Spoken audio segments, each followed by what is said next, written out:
GeM TV நேயர்களுக்கு அன்பான வணக்கம். அதிகாரம் 2 வான் சிறப்பு 12வது குறட்பாவை பற்றி நாம் இப்பொழுது சிந்திக்க இருக்கின்றோம்.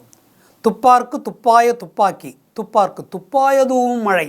துப்பார்க்கு துப்பாய துப்பாக்கி, துப்பார்க்கு துப்பாயதூவும் மழை.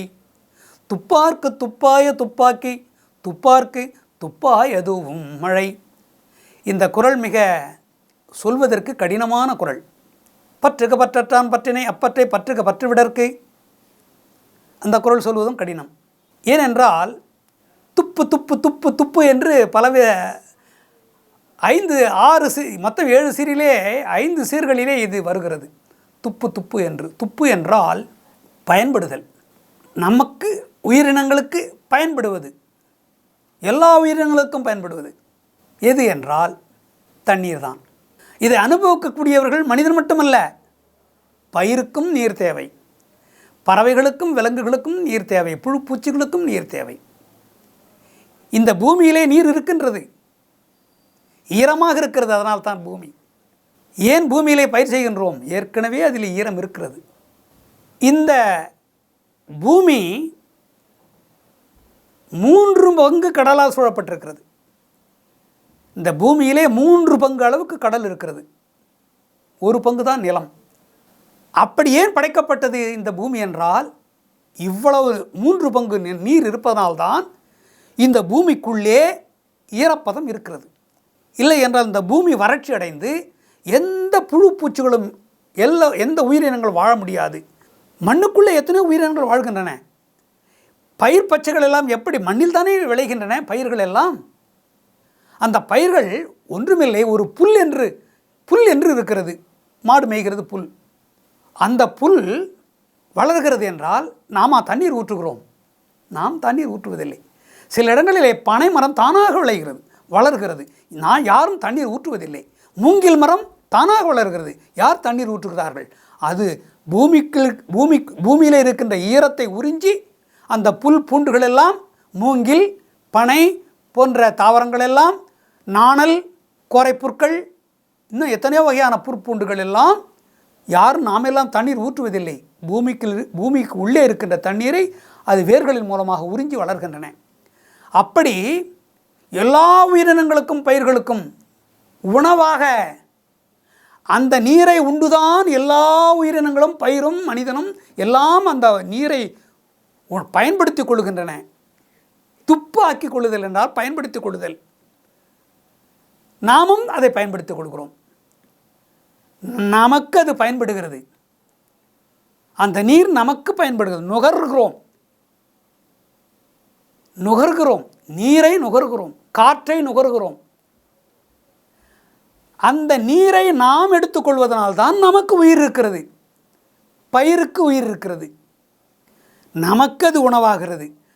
அது மட்டுமல்ல, குடிப்பதற்கு மட்டுமா?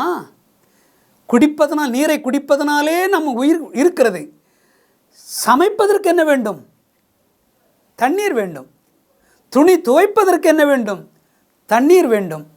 சமைப்பதற்கு, துணி துவைப்பதற்கு, பயிர் செய்வதற்கு, நிலத்திலே பயிர் செய்வதற்கு, இந்த உணவுப் பொருள்கள் எல்லாம் நாம் உண்கிறோமே, அந்த உணவுப் பொருள்கள் விளைவதற்கு நிலம்.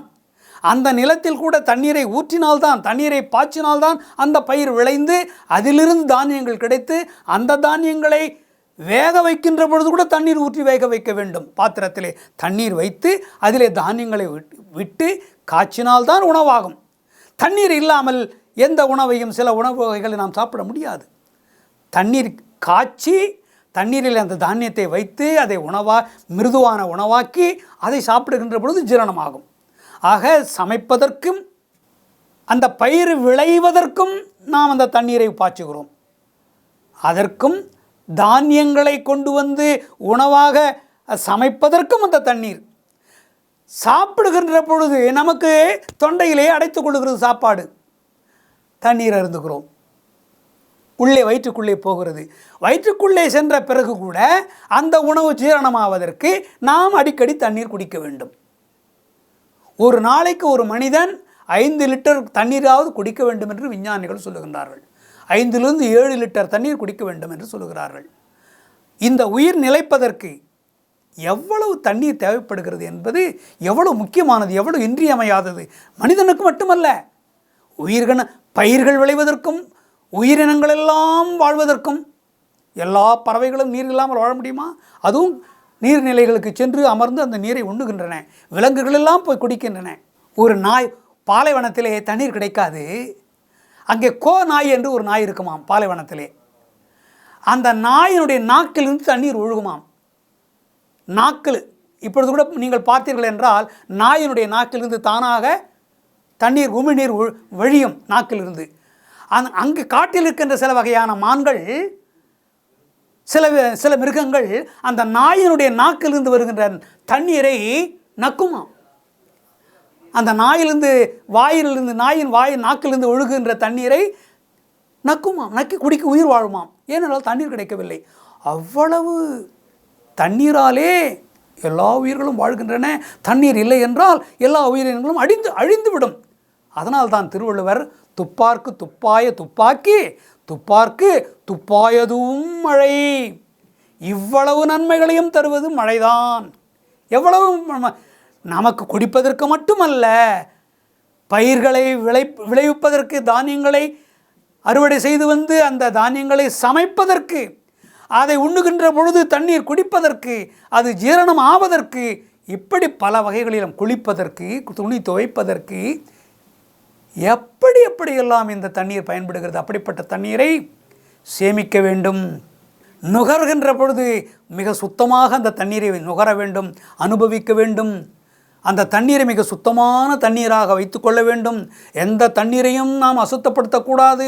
எல்லா உயிர்களுக்கும் அது தேவைப்படுகின்ற அமிர்தம் போன்ற அந்த தண்ணீரை அசுத்தப்படுத்தாதீர்கள் என்று நமக்கெல்லாம் எந்த விதத்திலும், எல்லா விதத்திலும் அந்த உதவி செய்கிறது அந்த தண்ணீர். அந்த தண்ணீரை பாதுகாப்பாக வைத்துக்கொள்ள வேண்டும், சுத்தமாக வைத்துக்கொள்ள வேண்டும். எல்லா உயிர்களுக்கும் அது தேவை. அதை தேக்கி வையுங்கள், அணை கட்டி தேக்கி வையுங்கள், ஏரி குளங்களிலே தேக்கி வையுங்கள், கிணற்றிலே தேக்கி வையுங்கள், வீட்டிலே பானைகளிலே தேக்கி வையுங்கள் என்று திருவள்ளுவர். அது ஒரு உணவு, உனக்கு அது ஒரு உணவு. வெறும் தண்ணீரை குடித்துவிட்டு கூட நாம் உயிர் வாழலாம். அப்படிப்பட்ட உணவு அது உணவு. உணவு உண்டாக்குவதற்கும் தண்ணீர், அதுவே ஒரு உணவாக இருக்கிறது. உன்னுடைய வளர்ச்சிக்கு, உன்னுடைய வாழ்வுக்கு ஆதாரமாக இருக்கிறது.